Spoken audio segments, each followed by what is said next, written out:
દીકરાએ માતાને ઘરેથી કાઢી મૂકી. બીજા જ દિવસે થયું એવું કે આખું ગામ રડી પડ્યું. એક વૃદ્ધ માતા, હાથમાં ફક્ત એક જૂનો થેલો, આંખોમાં આંસુ અને પોતાના જ દીકરાના ઘરના દરવાજા બહાર ઊભી હતી.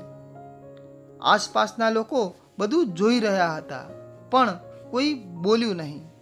પણ બીજા દિવસે સવારે જ્યારે એ જ દીકરો દરવાજો ખોલે છે, ત્યારે જે દ્રશ્ય દેખાય છે તે જોઈને તેના પગ નીચેથી જમીન સરકી જાય છે.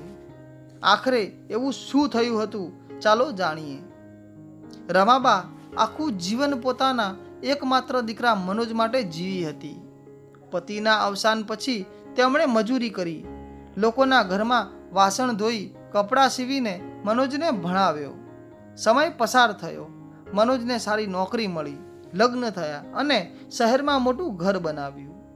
શરૂઆતમાં બધું સારું હતું, પરંતુ ધીમે ધીમે વહુને લાગવા લાગ્યું કે વૃદ્ધ સાસુ ઘરમાં ભાર છે. રોજ નાની નાની વાતે અપમાન થવા લાગ્યું, ઘરમાં ઘર કંકાસ થવા લાગ્યો. રમાબા ચૂપચાપ બધું સહન કરતી રહી. એક દિવસ વહુએ મનોજને કહ્યું, ક્યાં સુધી તમારી મમ્મીને રાખવાના?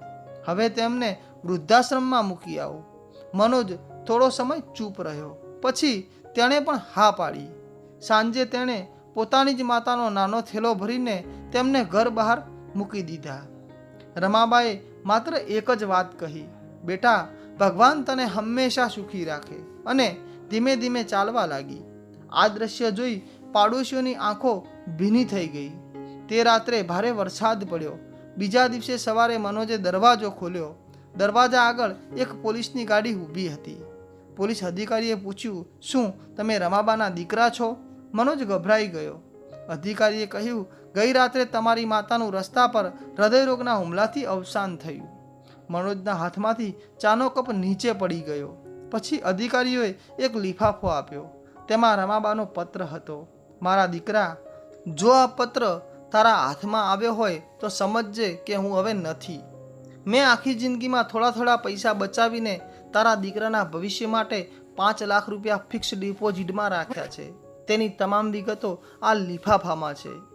મારી એક જ છેલ્લી ઈચ્છા છે, મારા કારણે મારા દીકરાના ઘરમાં ક્યારેય દુઃખ ન આવે. પત્ર વાંચતા જ મનોજ ફૂટી ફૂટી રડવા લાગ્યો. જે માતાને તેણે ભાર સમજી હતી, એ જ માતા મૃત્યુ પછી પણ તેના પરિવારનું ભવિષ્ય સુરક્ષિત કરીને ગઈ હતી. આખા ગામમાં આ ઘટનાની ચર્ચા થઈ. મનોજ જીવનભર પોતાના નિર્ણય પર પસ્તાતો રહ્યો. માતા પિતા ક્યારેય ભાર નથી હોતા, તેઓ તો એ મૂળ છે જેના કારણે આખું પરિવાર ઊભું રહે છે. સમય હોય ત્યાં સુધી તેમનો પ્રેમ અને સન્માન કરો, કારણ કે એક દિવસ પસ્તાવો તો મળશે, પરંતુ તેઓ પાછા નહીં મળે.